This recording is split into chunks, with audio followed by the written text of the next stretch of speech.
Hello viewers, আসসালামু আলাইকুম। তো সকলকে ডিজিটাল নারেটর চ্যানেলে স্বাগতম। তো বন্ধুরা, আপনারা অনেকেই আছেন যে বিকাশ থেকে পানির বিল দিতে চাচ্ছেন, কিন্তু কিভাবে দিবেন সেটি জানেন না। তো বন্ধুরা, আজকে আমরা এই ভিডিওর মাধ্যমে আপনাদেরকে খুব সহজেই দেখিয়ে দিব যে আপনারা কিভাবে ঘরে বসেই বিকাশ থেকে পানির বিল দিবেন। তো বন্ধুরা, ঘরে বসে পানির বিল দেওয়ার জন্য আমাদের প্রথমে যে কাজটি করতে হবে সেটি হলো ফোনে থাকা বিকাশ যে অ্যাপটি রয়েছে সেই অ্যাপটি ওপেন করতে হবে। তো বন্ধুরা, বিকাশ অ্যাপটি ওপেন করার পর আমাদের বিকাশ অ্যাকাউন্টের পিন নাম্বার দিয়ে বিকাশ অ্যাকাউন্টটি লগ ইন করতে হবে। তো বন্ধুরা, বিকাশ অ্যাকাউন্টটি লগ ইন করার পর আমাদের সামনে এরকম ইন্টারফেস চলে আসবে। তো এখানে আসার পর আমরা পেবিল নামে একটি অপশন দেখতে পারবো। তো আমাদের সকলকে ওই পেবিল অপশনে ক্লিক করতে হবে।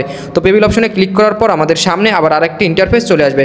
তো এখানে আসার পর আপনারা পানির বিল দেওয়ার জন্য পানি নামে একটি অপশন দেখতে পারবেন 3 নম্বরে। তো আপনাদের সকলকে আবার ওই পানি অপশনে ক্লিক করতে হবে। তো ওখানে ক্লিক করার পর একটু নিচে চলে যাবেন। নিচে যাওয়ার পর দেখতে পাবেন ঢাকা ওয়াসা, চট্টগ্রাম ওয়াসা, রাজশাহী ওয়াসা, খুলনা ওয়াসা, ঢাকা ওয়াসা, এটিএম। তো বন্ধুরা, এখানে 5টি ওয়াসা রয়েছে। তো আপনারা যেই ওয়াসার পানি পান করেন বা ব্যবহার করেন সেটি এখান থেকে সিলেক্ট করে নেবেন। তো আমি ঢাকা ওয়াসারটা ব্যবহার করি, তো আমি এখান থেকে ঢাকা ওয়াসা যে অপশনটি রয়েছে ওই অপশনে ক্লিক করব। তো অপশনে ক্লিক করার পর আমাদের সামনে আবার এরকম ইন্টারফেস চলে আসবে।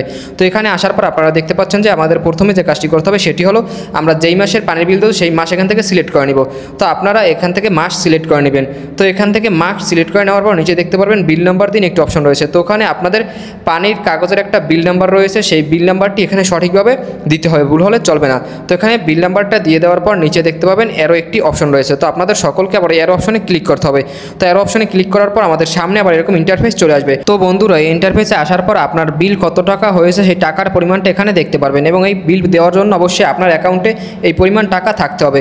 তো বন্ধুরা, এখানে বিলটি দেখার পর আপনারা যে কাজটি করবেন সেটি হলো অ্যারো যে একটি অপশন দেখতে পাচ্ছেন নিচে, তো আপনাদের সকলকে আবার অ্যারো অপশনে ক্লিক করতে হবে।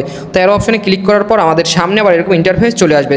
তো বন্ধুরা, এখানে আসার পর আমাদের যে কাজটি করতে হবে সেটি হলো আমাদের বিকাশ অ্যাকাউন্টের যে 5 ডিজিটের পিন নাম্বারটি রয়েছে সেই পিন নাম্বারটি এখানে দিয়ে দিতে হবে। তো এখানে আপনারা পিন নাম্বারটি দিয়ে দিবেন। তো এখানে পিন নাম্বারটি দিয়ে দেওয়ার পর আবার এরও একটা অপশন দেখতে পাচ্ছেন, আবার ওখানে ক্লিক করবেন। তো ওখানে ক্লিক করার পর আমাদের সামনে আবার এরকম ইন্টারফেস চলে আসবে। তো এখানে আসার পর আপনারা যে কাজটি করবেন সেটি হলো প্রথমে দেখে নেবেন যে আপনার বিল নাম্বারটা ঠিক আছে কিনা। তো এখান থেকে ইনফরমেশন দেখে নেওয়ার পর নিচে দেখতে পাবেন পেবিল করতে ট্যাপ করে ধরে রাখুন। তো ওই অপশনে আপনারা 1 থেকে 2 সেকেন্ড ট্যাপ করে ধরে রাখবেন। তো ওই অপশনে 1 থেকে 2 সেকেন্ড ট্যাপ করে ধরে রাখলেই আপনার পানির বিল সম্পূর্ণভাবে পরিশোধ করা হয়ে যাবে। তো বন্ধুরা, এভাবেই আপনারা খুব সহজেই আপনাদের পানির বিল ঘরে বসে বিকাশের মাধ্যমে পরিশোধ করতে পারবেন। তো বন্ধুরা, এটাই ছিল আমাদের আজকের এই ভিডিও। তো বন্ধুরা, আপনাদের কাছে যদি আমার এই ভিডিওটি ভালো লেগে থাকে তাহলে অবশ্যই আমার এই ভিডিওতে একটি লাইক দিয়ে দিবেন এবং আপনাদের বন্ধুদের কাছে আমার এই ভিডিওটি শেয়ার করে দিবেন, এবং এরকম আরও নতুন নতুন ভিডিও পাওয়ার জন্য এই চ্যানেলটি সাবস্ক্রাইব করতে ভুলবেন না। তো সকলকে এই ভিডিওটি দেখার জন্য ধন্যবাদ। আসসালামু আলাইকুম।